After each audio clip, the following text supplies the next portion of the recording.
Halo, perkenalkan nama saya Daniel Siswanto Lubis. Di sini saya akan menjelaskan materi mengenai aspek keperilakuan pada pengambilan keputusan dan para pengambil keputusan.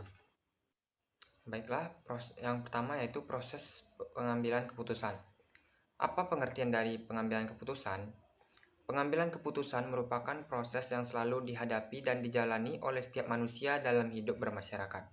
Proses pengambilan keputusan adalah salah satu mekanisme pemikiran manusia yang paling kompleks karena berbagai faktor dan tindakan campur tangan di dalamnya dengan hasil yang berbeda. Adapun yang kedua yaitu motif kesadaran. Motif kesadaran menjadi sangat penting dalam proses pengambilan keputusan karena merupakan sumber dari proses berpikir. Terdapat dua faktor penting motif kesadaran dalam konteks pengambilan keputusan, yaitu yang pertama adanya keinginan terhadap kestabilan atau kepastian, dan yang kedua keinginan terhadap kompleksitas dan keragaman.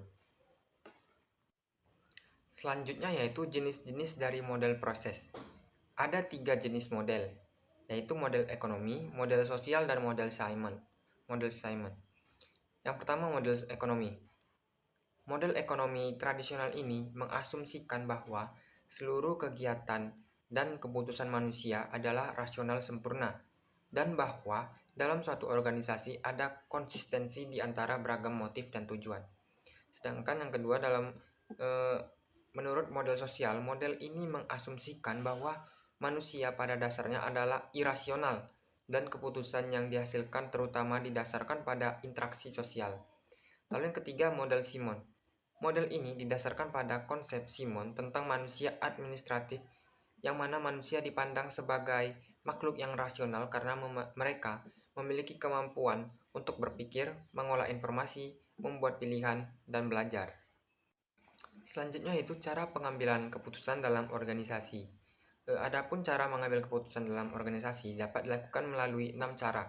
Yang pertama yaitu rasional terbatas, kedua melalui intuisi, ketiga identifikasi masalah, yang keempat pembuatan pilihan, yang kelima perbedaan individual yaitu gaya pengambilan keputusan, dan yang keenam adanya keterbatasan organisasi. Keenam hal itu merupakan cara pengambilan keputusan dalam suatu organisasi. Selanjutnya yaitu pengambilan keputusan oleh pendatang baru versus para pakar. Bagaimana cara pengambilan keputusan oleh pendatang baru? Perbedaannya dengan pengambilan keputusan oleh para pakar. Jadi proses pengambilan keputusan selanjutnya dipengaruhi oleh tingkat pengalaman sebelumnya dari individu yang terlibat dalam pengambilan keputusan.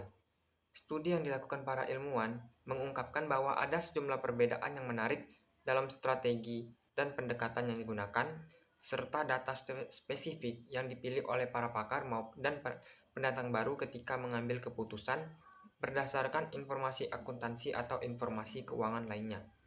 Untuk menggambarkan perbedaan dalam penggunaan data, peneliti membagi tugas analisis keuangan tersebut ke dalam 3 komponen, yaitu yang pertama melalui pengujian informasi, yang kedua integrasi pengamatan dan temuan, dan yang ketiga yaitu pertimbangan. Selanjutnya yaitu peran kepribadian dan gaya kognitif dalam pengambilan keputusan. Bagaimana peran kepribadian dan gaya kognitif dalam pengambilan keputusan?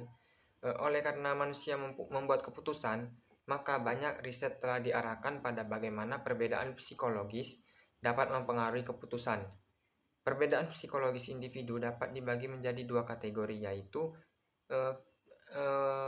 kategori pertama yaitu kepribadian, dan kategori yang kedua yaitu gaya kognitif.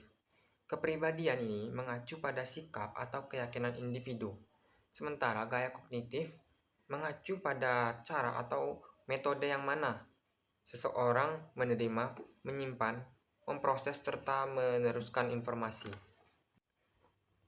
Selanjutnya yaitu peran informasi akuntansi dalam pengambilan keputusan. Tentu saja informasi akuntansi ini sangat berperan dalam pengambilan keputusan. Adapun perannya itu ada 5 di sini. Yang pertama yaitu sebagai data akuntansi ini sebagai stimulus dalam pengenalan masalah yang dapat membantu dalam pengambilan keputusan. Yang kedua, dampak data akuntansi dan dalam pilihan keputusan. Dan ketiga, hipotesis keperilakuan dari dampak data akuntansi. Yang keempat, umpan balik sebagai umpan balik, dan yang kelima sebagai fiksasi fungsional. Baiklah, sekian yang dapat saya sampaikan. Apabila terdapat kekurangan dan kesalahan, saya mohon maaf. Terima kasih.